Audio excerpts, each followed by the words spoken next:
বলেছেন যে গতকাল তিনি গীতা পাঠের অনুষ্ঠানে যাননি, কারণ সেটা বিজেপির অনুমোদিত একটা অনুষ্ঠান ছিল। তিনি একটি পৃথক দল করেন, তাই গীতা পাঠের ওই অনুষ্ঠানে তিনি কিভাবে যাবেন? বিজেপির কে ছিলেন মঞ্চে? আগামী 4 সপ্তাহ আমরা 9-0 করব, একদম নিশ্চিন্ত থাকুন। এবং এদের পরিণতি যা হবে এরা নিজেরাই জানে না।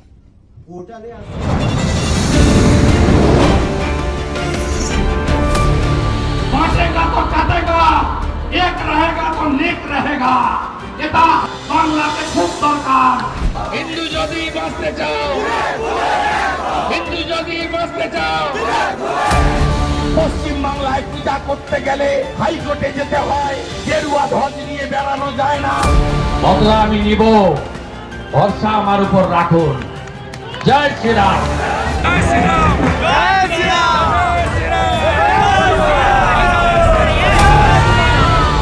65 ভাগ হিন্দুকে এক করেছিলাম।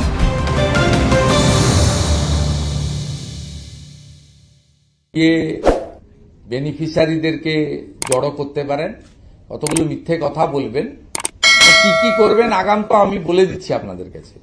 এইসব করতে যাচ্ছেন, এতে কোনো লাভ হবে না, লাভ হবে না। তার কারণ উত্তরবঙ্গের মানুষকে তিনি কার্যত ঘৃণা করেন, অপমান করেন এবং বঞ্চিত করেন। এটা উত্তরবঙ্গের মানুষ ভালো করেই জানে। গণনা কেন্দ্রে অরবিন্দ মিনার নেতৃত্বে যদি বিজেপির কাউন্টিং এজেন্টদের গ্রেপ্তার না করত, তাহলে নিশ্চিত প্রামাণিকই জিতত। আজও বলি, নিশ্চিত প্রামাণিক কলকাতা হাইকোর্টে মামলা করেছেন, নির্বাচনী মামলা। সেই মামলায় যদি রিকাউন্টিং অর্ডার হয়, নিশ্চিত প্রামাণিকই জিতবে। মোট 1960টা বুথ কোচবিহারে, 1700 বুথ গোনা পর্যন্ত নিশ্চিত 60,000 ভোটে এগিয়েছিল। শেষ 1.5 রাউন্ডে অবৈধভাবে কাউন্টিং হলে ঢুকে বিজেপির 4 জন কাউন্টিং এজেন্টকে গ্রেপ্তার করে নিয়ে যান ডিএম এবং এসপি, এবং হারানো হয়েছে কার্যত। তাই কোনো লাভ হবে না। কোচবিহার জেলাতে আমরা 9-0 করব, একদম নিশ্চিন্ত থাকুন। এবং এসআইআর এর পরে বাংলাদেশি অবৈধ মুসলিম অনুপ্রবেশকারী গড়ে 20,000 থেকে 40,000 কুচবিহারের সীমান্তবর্তী সব বিধানসভা থেকে নাম আউট হচ্ছে। দিনহাটা বলুন, সিতাই বলুন, শীতলকুচি বলুন, মাথাভাঙ্গা বলুন, যা চিত্র আসছে, শুধু একটাই আওয়াজ আসছে, চোর ধরো জেল ভরো। মুখ্যমন্ত্রী আরেকটা জিনিস বলেছেন যে গতকাল তিনি গীতা পাঠের অনুষ্ঠানে যাননি, কারণ সেটা বিজেপির অনুমোদিত একটা অনুষ্ঠান ছিল। তিনি একটি পৃথক দল করেন, তাই গীতা পাঠের ওই অনুষ্ঠানে তিনি কিভাবে যাবেন? বিজেপির কে ছিলেন মঞ্চে? কেউ চেয়ারে ছিলেন, কেউ মাটিতে বসেছিলেন, কে মঞ্চে কে ছিলেন? ধীরেন্দ্র শাস্ত্রী যদি বিজেপি বলেন উনি, তাহলে বিজেপি। সাধ্বী রীতাম্বর আগে যদি বিজেপি বলেন, বিজেপি। ওখানে যারা সন্তরা ছিলেন, বক্তৃতা করেছেন, এটা যদি সকলকে তিনি বিজেপি ভাবেন, বিজেপি। কারণ ভারতীয় সংস্কৃতি, সনাতন সংস্কৃতিকে তো রক্ষা করার কাজটা বিজেপি করার চেষ্টা করছে। তিনি কোন চশমা পরেছিলেন কালকে? কে খবর দিলেন ওনাকে? আমরা তো হিন্দু হিসেবে গেছি, আমরা তো মঞ্চেও উঠিনি, বক্তৃতাও করিনি। আমাদের অধিকার ছিল। আসল কথা, উনি নিজে হিন্দু বিরোধী। গীতা শব্দটা ঠিক করে উচ্চারণ তিনি করতে পারবেন না। গীতার কতগুলো অধ্যায় আছে সেটা যদি উনি বলে দিতে পারেন, তো অনেক কিছু হয়ে যাবে। অতএব উনি না গিয়ে ওই জায়গাটাকে পবিত্র রেখেছেন, এটা আমি একজন হিন্দু হিসেবে মনে করি। আর আয়োজকরা কেন উনাকে ডেকেছিলেন আমি তার কারণ বলতে পারবো না, আয়োজকদেরকে জিজ্ঞেস করা উচিত। আমি মনে করি মমতা বন্দ্যোপাধ্যায়কে কোনো হিন্দুদের কর্মসূচিতে ডাকা উচিত নয়। কারণ মমতা বন্দ্যোপাধ্যায় হিন্দুদের রীতিনীতি মানেন না, পিতৃপক্ষে কাঁচি নিয়ে ঘোরেন। অতএব এই মুখ্যমন্ত্রীকে হিন্দু বলে আমি অন্তত ব্যক্তিগতভাবে স্বীকার করি না। তো অন্য কেউ তার ব্যক্তিগত মত দিতে পারে, আমি স্বীকার করি। এসআইআর পর্ব প্রায় শেষের দিকে, প্রথম পর্বটা প্রায় শেষের দিকে। এই সময় দেখা যাচ্ছে যে প্রথমে 13 জন রোল অবজারভারকে নিয়োগ করা হলো।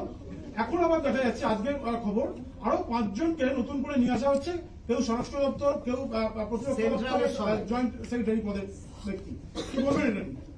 এটা শুধু পশ্চিমবঙ্গে হয়নি, আমি যেটুকু ন্যাশনাল নিউজ চ্যানেল থেকে দেখেছি 20 জন জয়েন্ট সেক্রেটারি লেভেলের অফিসারকে এসআইআর যে রাজ্যে হচ্ছে পাঠানো হয়েছে। পশ্চিমবঙ্গে 5টা ডিভিশন আছে, 5 জন খুব গুরুত্বপূর্ণ অফিসারকে দেওয়া হয়েছে, সিনিয়র অফিসার, হোম আছে, ডিফেন্স আছে, খুব বড় বড় ডিপার্টমেন্টের। এরা দে আর ভেরি এফিসিয়েন্ট অফিসার, যেটুকু আমরা নামের সঙ্গে চিনি এদের। আমি শুধু একটা কথাই বলবো, বাবার নাম মায়ের নাম বদলেছেন, ধরা পড়বেন। অনেক বিএলও জানেন না তার ফর্মকে ফিল আপ করে দিয়েছে, আইপ্যাকের লোকেরা ফিল আপ করে দিয়েছে। আপনি দেখছেন না তত্তর করে মৃত এবং শিফটিং অদৃশ্য ভোটারের সংখ্যা বাড়ছে। আপনারাই গল্প করেছিলেন মাত্র 27.5 লক্ষ, কোথায় 1 কোটি। আপাতত বলছেন এখন 56 লক্ষ পেরিয়ে গেলে, T20 মতো। এদের আশা অনেক আগে উচিত ছিল। বাংলাদেশি মুসলমানদের বাবার নাম মায়ের নাম পরিবর্তন করে আইপ্যাকের সাহায্যে বিএলওদেরকে ঠুটো জগন্নাথ করে ডিএফ এবং 1 শ্রেণীর বিডিওরা, এইআরওরা তারা যে ম্যাল প্র্যাকটিসেস করেছেন এন্ট্রির ক্ষেত্রে, এটা সবচেয়ে বড় দুর্নীতি বলে আমার মনে হয়েছে। এবং এই দুর্নীতি লুকিয়ে রাখা যাবে না। আধুনিক প্রযুক্তির যুগে ইলেকশন কমিশনের যদি সদিচ্ছা থাকে, হাতে নাতে ধরা পড়বে।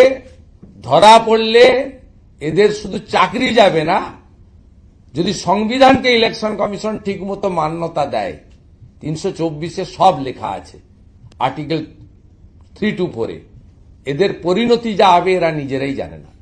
পোর্টালে আজ থেকে একটা নতুন পরিষেবা অ্যাড করা হয়েছে, যাতে বলা হচ্ছে যে ভোটার নাম্বারটা দিলেই তার 2টো এন্ট্রি রয়েছে কি সেটা জানতে পারবে। তো এখন বিএলওরা বলছে এতে সুবিধা হবে, আর তৃণমূলপন্থী বিএলওরা বলছে কাজ বেড়ে গেল। কি বলবো? ওদের যন্ত্রণা হচ্ছে খুব। এই যন্ত্রণার কোনো ওষুধ নেই, এই যন্ত্রণার কোনো ওষুধ নেই। ওর খুব কষ্ট। ওরা যে অ্যাসাইনমেন্টটা নিয়েছিল যে মাননীয় ম্যাডাম আপনার কোনো চিন্তা নেই, আমরা সব ঠিক করে দেব। ইলেকশন কমিশন তো বহিরাগত, আমরা তো আপনার বাড়ির ছেলে, আমরা সব ঠিক করে দেব। এখন ঠিক করতে পারছেন না। ইলেকশন কমিশনও প্রথমটা লাটাইতে একটু সুতো ছেড়ে দিয়েছিল, এখন গুটাচ্ছে আস্তে আস্তে। যত দিন যাবে যন্ত্রণা বাড়বে।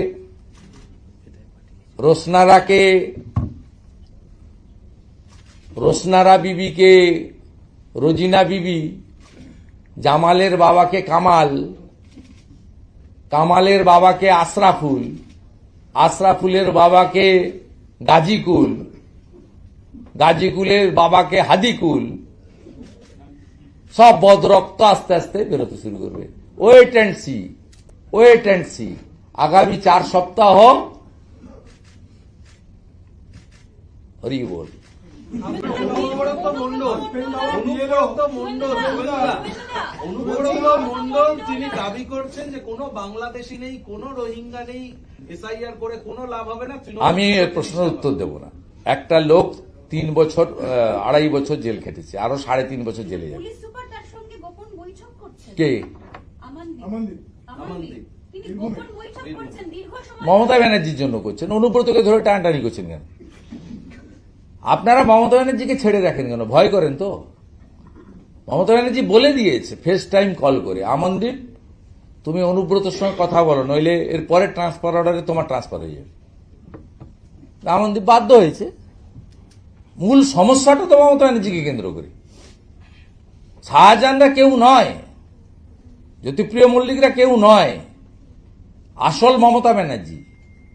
ইনি আশীর্বাদ দিয়েছেন বলে পুলিশের আইসির স্ত্রী এবং মাকে 5 বার ধর্ষণ করবে বলার পরেও 4টে সিকিউরিটি থেকে 22টা সিকিউরিটি, কনভেনার, এসআরডি এর চেয়ারম্যান, রাজ্যের মন্ত্রী, সমমর্যাদার র্যাঙ্ক, সবই মমতা ব্যানার্জির জন্য হচ্ছে। হুমায়ুনের মসজিদের জন্য মেশিন বসিয়ে টাকা গোনা হচ্ছে। সাসপেন্ড হওয়া বিএলও সই দেখতে পাওয়া যাচ্ছে ফর্মে, কমিশন নোটিশ করেছে। আবার কোনো কোনো জায়গায় দেখা যাচ্ছে যে বিএলওরা তারা তৃণমূল কংগ্রেসের পদেও রয়েছে, আবার বিএলওতেও দিয়ে দেবে। সেটা আমরা আগেই 4700 লিস্ট দিয়েছিলাম, এখনো কমপ্লায়েন্স দিতে পারেনি। আর আপনি যেটা বলছেন কি হবে তো বুঝতে পারবেন আপনি। আপনি বারুইপুরের কথা বলছেন?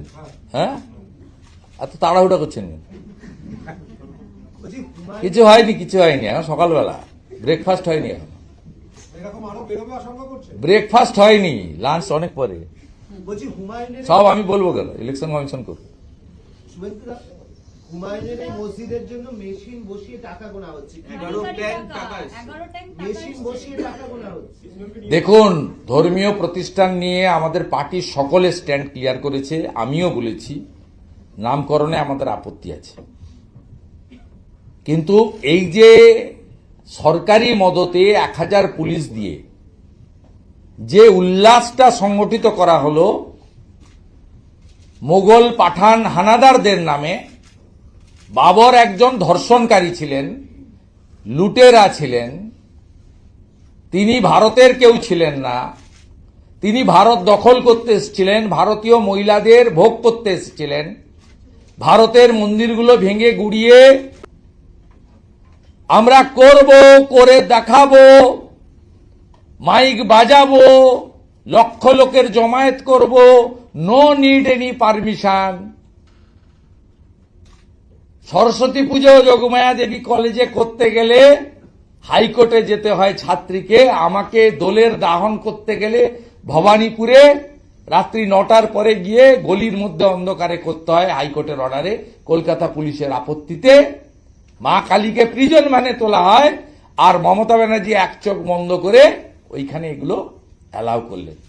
এটা মৌলবাদীদের আস্ফালন এবং টাকা গোনা বলুন, টাকা সংগ্রহ করা বলুন, এবং কালকে গীতা পাঠের মতো একটি পবিত্র ধর্মীয় কার্যক্রমকে যেভাবে আরেকটি সম্প্রদায়ের তাদের ধর্মীয় গ্রন্থকে দিয়ে কাউন্টার করার কথা বলা হয়েছে, এটা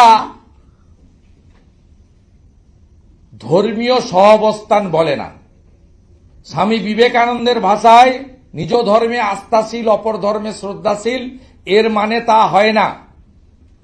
যদি কালকের পরে 4 দিন পরে যারা ইসলাম ধর্ম মানেন তারা আলোচনা করে, মৌলবীরা, তাদের সংগঠনরা, হাফেজরা, ইমামরা বসে বলতেন যে আমাদেরও মনে হয় একটা ধর্মীয় গ্রন্থ আমাদের পাঠ করার দরকার বড় করে, কিন্তু কালকে এখানে কর্মসূচি শেষ হওয়ার আগে ফেব্রুয়ারির প্রথম সপ্তাহে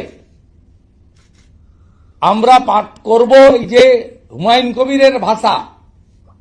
এটা তো ঠিক সোহরাবুর্দি, মোহাম্মদ আলী জিন্নাহদের মতো ভাষা বেরোচ্ছে, তো হুঙ্কার, চ্যালেঞ্জ এবং মাংস খাইয়ে করব। কি বলতে চাইছেন তো সমাজদার কা তো ইশারাই কাপিয়া, এভরিবডি নোজ ইট। এই মেসেজ ভেরি ডেঞ্জারাস। এটা সরকার অ্যালাউ করছে, সরকার এটাকে দেখছে, এটাই সবচেয়ে দুর্ভাগ্যের। এবং মুর্শিদাবাদ, মালদা সহ একটা বড় অংশের সম্প্রতি পীড়িত হিন্দুরা আতঙ্কিত, সন্ত্রস্ত, যে ধুলিয়ান, শামশেরগঞ্জ, মোথাবাড়ি আবার হবে না তো। এই জায়গায় কিন্তু আমাদের আপত্তি এবং অশনি সংকেত পশ্চিমবাংলার শান্তিপ্রিয় জনগণ তারা দেখছেন। ওয়াকফে দেখা যাচ্ছে, শুভেন্দুদা, ওয়াকফের ক্ষেত্রে দেখা যাচ্ছে যে পশ্চিমবঙ্গ সবার শেষে রয়েছে পোর্টাল রেজিস্ট্রেশনের। ওয়াকফের পোর্টালে রেজিস্ট্রেশনের ক্ষেত্রে পশ্চিমবঙ্গ সবার শেষে রয়েছে। এই সর্বনাশটা মমতা ব্যানার্জি করেছেন। 5 মাস আগে ওয়াকফ পোর্টাল উম্মিদের রেজিস্ট্রেশনের জন্য ভারত সরকার চিঠি দেয় পশ্চিমবঙ্গ সরকার। সাইলেন্ট ছিলেন, একদম সাইলেন্ট ছিলেন। ঘুম কখন ভাঙল? 18ই November minority affairs minister mister Kiren Rijiju তিনি মুখ্যমন্ত্রীকে ডিও লিখেন। মুখ্যমন্ত্রী মাইনরিটি দপ্তরের মন্ত্রীও বটে। তাতে কিরণ রিজিজুজি বলেন, আপনি যেটা করছেন পশ্চিম বাংলার 80,000 প্রপার্টি যা ওয়াকফ প্রপার্টি বলে দাবি করা হয়, এরা কিন্তু বিপদে পড়বে। ভারত সরকারের ডিউটি রাজ্য সরকারকে সুযোগ দেওয়া, জানানো, সতর্ক করা। 5 মাস আগে গোটা ভারতবর্ষে উমিদ পোর্টাল চালু হয়েছে। কিরণ রিজিজুজি 18ই নভেম্বর চিঠি দেওয়ার পরে পিবি সেলিমকে ডেকে মুখ্যমন্ত্রী বলতে বাধ্য হন যে এখনই নোটিফিকেশন করো, 5ই ডিসেম্বর শেষ হয়ে যাবে। এই পোর্টালে ডিজিটাইজ করতে গেলে, নথিভুক্ত করতে গেলে কতগুলি কাগজ লাগবে? 46 রকমের কাগজ লাগবে। এই 46 রকমের কাগজ অধিকাংশ ওয়াকফ প্রপার্টি হোল্ডারের কাছে নেই। এই কম সময়ে তৈরি করতেও পারবে না, সংগ্রহ করতেও পারবে না। তার ফলে উম্মিদ পোর্টাল থেকে বঞ্চিত হয়েছে পশ্চিমবাংলার ওয়াকফ প্রপার্টির যারা কন্ট্রোল করছেন, মোতোয়ালি, সেই তারা বঞ্চিত হয়েছেন। এর জন্য যদি কেউ দায়ী থাকেন, তার নাম হচ্ছে মুসলিম সমাজের চোখে তাদের যিনি রক্ষাকর্তা, সকল্ড রক্ষাকর্তা, সেই মমতা বন্দ্যোপাধ্যায়। কিন্তু সরকার তিনি মিসগাইড করেছেন, মিসলিড করেছেন, এবং তিনি পশ্চিমবাংলার ওয়াকফ প্রপার্টির যারা মোতোয়ালি রয়েছেন, মূলত মুসলিমরা, তাদেরকে বিপদে ফেলেছেন তিনি। এখানে বিজেপির কোনো রোল নেই। আর in question of central government, তারা প্রথম থেকে বলে দিয়েছে যে আমরা সবটাকে বৈধ একটা সিস্টেমের মধ্যে আনতে চাই। সেই কারণেই ওয়াকফ অ্যামেন্ডমেন্ট বিল, কোনো ওয়াকফ প্রপার্টি ছিনিয়ে নেওয়ার জন্য এই অ্যামেন্ডমেন্ট আসেনি। যেদিন ওয়াকফ অ্যামেন্ডমেন্ট বিল পাস হয়ে গেল, সেদিনও তৃণমূলের 3 জন এমপি ছিলেন না সংসদে ভোটদান করতে, অ্যাবসেন্ট ছিলেন। এখানে একদিকে লড়াই করার কথা বলছেন, অন্যদিকে মানুষকে বিভ্রান্ত করছেন। এই বিভ্রান্ত নতুন নয়, সিএএ কে এনআরসি বলেছেন। এক বিভ্রান্তি এখনো বলেন উনি যে সিএএ তে অ্যাপ্লাই করলে আপনি নিজেকে বাংলাদেশি ডিক্লেয়ার করবেন। তা আপনার প্রত্যেক দিন তো 100 জন 200 জন করে সার্টিফিকেট পাচ্ছেন। প্রমাণ হয়েছে ওনার কথা মিথ্যা। সিএএ মানে এনআরসি নয়, সিএএ কাউকে তাড়ানোর আইন নয়। হিন্দু, বৌদ্ধ, খ্রিস্টান, জৈনদেরকে নাগরিকত্ব দেওয়ার বিল। এসআইআর নিয়ে 21শে জুলাই একই কথা বলেছিলেন, पूरा आंदोलन होगा, पूरा लड़ाई होगा, एसआईआर नहीं होगा। আমার কথা নয়, মমতা ব্যানার্জির কথা, রাজ্যের মুখ্যমন্ত্রীর কথা। 21শে জুলাই ধর্মতলাতে ওনাদের সমাবেশে সেই এসআইআর এগিয়ে যাচ্ছে। আজকে মিথ্যা প্রমাণ হয়েছে। ওয়াকফ অ্যামেন্ডমেন্ট বিলও তাই। আমার জীবন থাকতে থাকতে পশ্চিমবঙ্গে ওয়াকফ অ্যামেন্ডমেন্ট অ্যাক্ট আমি চালু করতে দেব না। বক্তার নাম শ্রীমতী মিথ্যাশ্রী। কিন্তু মুখ্যমন্ত্রী কিছুক্ষণ আগে বলেছেন,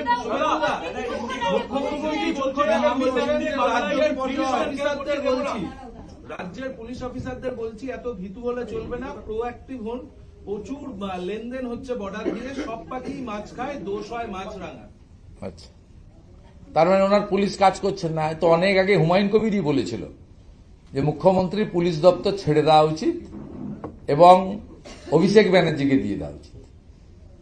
হুমায়ুন কবিরই বলেছিল। তো এখন 1-1.5 মাস আছে মনে হয় এমসিসি চালু হতে, 2 মাস। এই 2 মাস উনি ছেড়ে দিন। পুলিশ যখন কথা শুনছে না, উনি সব সময় অন্যের ঘাড়ে দোষ চাপান। উনি ভোটের সময় বলেন 294টাতে আমি প্রার্থী, আবার যখন পার্থ চুরি করে জেলে যায় বলে পার্থ এসব করেছে, আমি জানতাম না।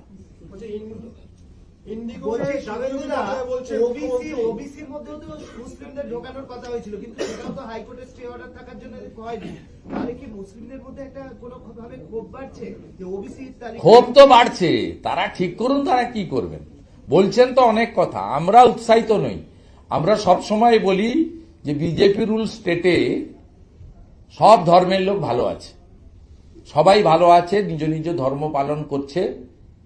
গুন্ডা গুন্ডাই হয়, খুনি খুনি হয়, ধর্ষক ধর্ষকই হয়। তার জাত ধর্ম আলাদা হতে পারে না। যোগীজি মাফিয়াদের, গুন্ডাদের, ধর্ষকদের নিকেশ করছেন। হেমন্ত বিশ্ব শর্মা বাংলাদেশি মুসলিম অনুপ্রবেশকারীদের তাড়াচ্ছেন। ভারতীয়দের সঙ্গে বিজেপির কোনোদিন লড়াই ছিল না, আজও নেই।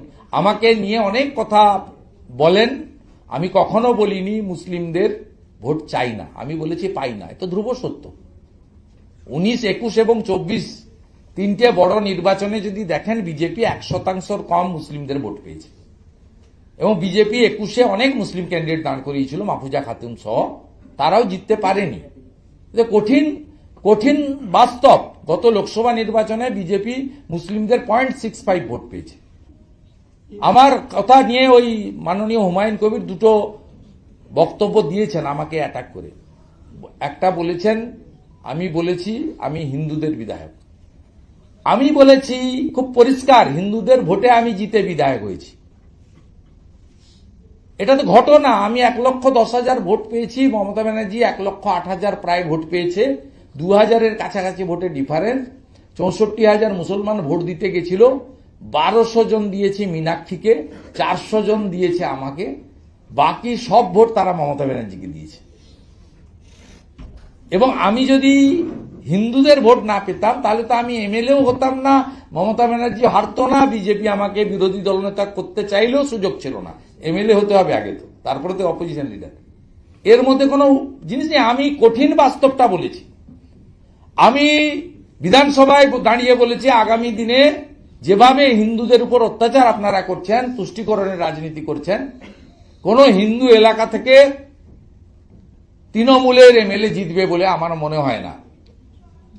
তা মুসলিম এলাকা থেকে জিতে আসবে তৃণমূলের এমএলএ, এখন খুব সন্দেহ হচ্ছে সেটাও হবে কিনা জানি না। তা সেক্ষেত্রে আমি বলেছি যে তৃণমূলের মুসলিমদের বিরুদ্ধে বলেছি, তৃণমূলের মুসলিমদের বিরুদ্ধে। আমি সব মুসলিমদের বিরুদ্ধে বলবো কেন? পদ্মশ্রী কাজী মাসুম আক্তারের বিরুদ্ধে আমি বলবো কেন?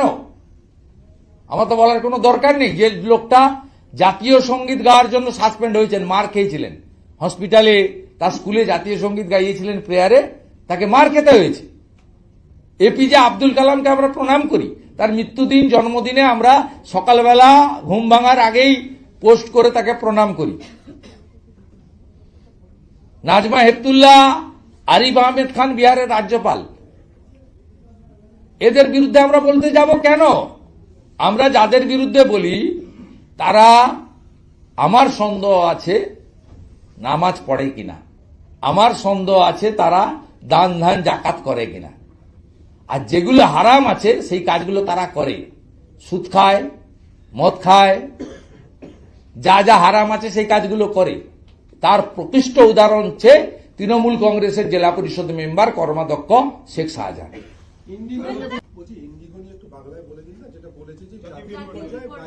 আমি বিরোধী দলনেতা হিসেবে বলছি, মুখ্যমন্ত্রী একটি প্রশাসনিক পোস্টে আছেন, তিনি এই রকম একটি গুরুতর অভিযোগ করেছেন।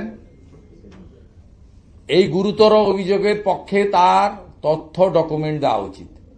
আমার মনে হয়েছে তিনি তার অভ্যাসগতভাবে চোখ দিয়ে দেখার কথা, তিনি এখন কান দিয়ে দেখছেন। তিনি বলছেন যে অন্য রাজ্য থেকে কেউ, বাইরে থেকে এসে কেউ এই রাজ্যের কোনো ক্রিমিনালকে অ্যারেস্ট করতে পারবেন না। যদি কেউ ক্রিমিনাল হয় তাকে অ্যারেস্ট করার জন্য পারমিশন নিতে হবে রাজ্য সরকারের কাছ থেকে। এটা সম্ভব? কে বলছেন? মুখ্যমন্ত্রী বলেছেন। মুখ্যমন্ত্রী এখনো ভালো করে আইনটা পড়েননি। পশ্চিমবঙ্গ বর্ডার স্টেট, পশ্চিমবঙ্গের লাগোয়া বাংলাদেশ আছে, ভুটান আছে, নেপাল আছে। বর্ডার স্টেটে কিছু এজেন্সি এবং তদন্তকারী সংস্থাকে ভারত সরকারের পার্লামেন্ট ফুল আপনার পাওয়ার দিয়ে গেছে। তারা সেখানে দেশকে কমজোর করা, দেশকে ক্ষতিগ্রস্ত করা যে শক্তি বা ব্যক্তি আছে তার বিরুদ্ধে ব্যবস্থা নিতে পারে। এনআইএ যদি কোনো ইনভেস্টিগেশন করে, ফেমার আওতায় কোনো ইনভেস্টিগেশন হয়, সেক্ষেত্রে কারোরই অনুমোদন নেওয়ার দরকার আছে বলে আইনগতভাবে আমি মনে করি না। এবং narcotics control bureau of India তারাও বিভিন্ন সময়ে কালিয়াচক সহ বিভিন্ন জায়গায় গাঁজা, হেরোইন, ফেন্সিডিল এপার ওপার করার ক্ষেত্রে যে ধরনের রেড করে সেখানে কারোর পারমিশন নেওয়ার দরকার নেই। ইনকাম ট্যাক্স অথরিটি তারা প্রয়োজন হলে সেন্ট্রাল ফোর্স নিয়ে যদি কারোর রেড করে তার ক্ষেত্রেও কোনো অনুমোদন লাগে না। এনফোর্সমেন্ট ডাইরেক্টরেট পিএমএল এর অন্তর্গত কোনো অ্যাকশন, রেড, তল্লাশি, গ্রেপ্তার করতে গেলে সেক্ষেত্রেও লাগে না। কিন্তু সিবিআইর ক্ষেত্রে পরিষ্কারভাবে বলা আছে রাজ্য সরকার যদি কোনো কেস রেকমেন্ড করে সিবিআইকে, সিবিআই ইনভেস্টিগেশন করতে পারে, অথবা হাইকোর্ট বা সুপ্রিম কোর্ট যদি কোনো কেস সিবিআইকে ট্রান্সফার করে সেক্ষেত্রে করতে পারে। মুখ্যমন্ত্রী এই বক্তব্যটা সিবিআইর ক্ষেত্রে এবং অন্য রাজ্যের পুলিশ যদি এই রাজ্যে আসে তার ক্ষেত্রে প্রযোজ্য, কিন্তু সকলের ক্ষেত্রে প্রযোজ্য নয়। সেবির ক্ষেত্রে প্রযোজ্য নয়, আইটির ক্ষেত্রে প্রযোজ্য নয়, ইডির পিএমএল এর কেসের ক্ষেত্রে প্রযোজ্য নয়, এনআই এর ক্ষেত্রে প্রযোজ্য নয়, ভেমা সংক্রান্ত কোনো কেসে প্রয়োজন নয়।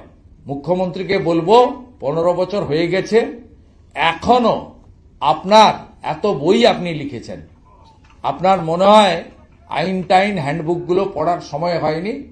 এতগুলো অ্যাডভাইসার আপনার কি করছে? হরিকৃষ্ণ দ্বিবেদী একজন অ্যাডভাইসার, আলাপন বন্দ্যোপাধ্যায় একজন adviser, doctor Amit Mitra adviser, সব হাতি পুষেছেন আপনি। এরা ক্যাবিনেট মিনিস্টার র্যাঙ্ক, 3 লক্ষ টাকা করে কার্যত পায়। তারপরেও কেন আপনার অ্যাডভাইসে এইসব গন্ডগোল হচ্ছে এটা আমরা জানতে চাই।